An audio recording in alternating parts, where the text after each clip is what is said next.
本頻道以分享道基師傅獨到嘅見解，傳播傳統正宗卻不為人知嘅玄學知識為宗旨，內容涵蓋四柱八字、紫微斗數、風水易卦、相學等多門術數。道基師傅會以坊間師傅及大眾所忽略嘅角度，包括現實世界中實行性嘅考慮，去審視並重新詮釋古今玄學。無論閣下是否擁有玄學知識，無論閣下正處於人生邊個階段，呢度唔單止能夠讓你識別江湖神棍與小人伎倆，更能夠讓你比別人企得更高，睇得更遠。最近瀏覽一啲與術數有關嘅網頁，睇到唔少爭拗，筆者突然喺度諗，其實大部分人學習玄學術數嘅目的到底喺邊度？淨係睇呢篇文章嘅你，又係點開始嘅？點解會留意呢類型嘅資訊起嚟？想了解自己多少少，想令人生過得好一啲，想認識世界多一啲，想更容易、更正確咁結識朋友伴侶，仲係純粹好奇呢門學問嘅知識。咁到而家為止，你有幾相信玄學術數嘅作用？有讓你碰壁嘅情況出現嗎？為點解？如果打從一開始便視玄學術數不過為閒暇時嘅消遣，唔係應該放輕鬆地看待咩？何須為別人嘅理解與自己不同而惡言相向？何苦要為不認同、不認識你嘅人而寢食不安呢？樂趣喺邊度，學習嘅方向便喺邊度。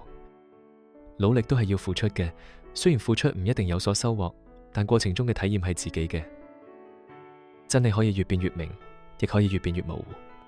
要獲得足夠嘅樂趣，便要有足夠嘅知識支援。如果一直喺學理上保持查根究底嘅心，一直苦苦思研以求覓得真相，咁又何須要為別人啲門派嘅鬥爭興衰而煩惱？又何苦強要別人屈從於某門、某派、某人嘅理解？在未有真正嘅成果之前，繼續去尋找更充分嘅理由去揭開玄學術數嘅真相，唔係更有意義咩？但假如相信自己已經擁有絕對嘅真理，何不公開解構真理，以了一眾後學嘅迷思？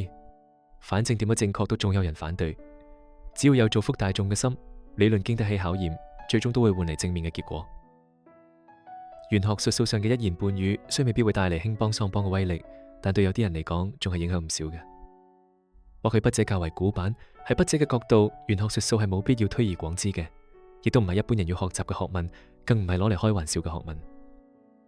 唔識對生活冇甚影響，命運自有其基本方向。似懂非懂，學咗後反多疑神疑鬼，是非不分。半桶水嘅功夫最多弊處，嗰啲錯誤預測、吹空避吉，便往往由此而嚟。如果有志學習，最好仲係認真追求到底，了解範圍同極限。否則，請唔好隨便對人信口開河，惹上不必要嘅爭議，便無謂又無奈啦。如果你喺收睇本視頻之後有所啟發，歡迎大方點讚與分享。因果法則之下，你分享有價值嘅知識，你將獲得更多有價值嘅知識；你讚賞別人，你將獲得更多讚賞。如果你對頻道或者視頻內容有任何意見，歡迎留言話我知。多謝收睇，祝各位身體健康，生活愉快。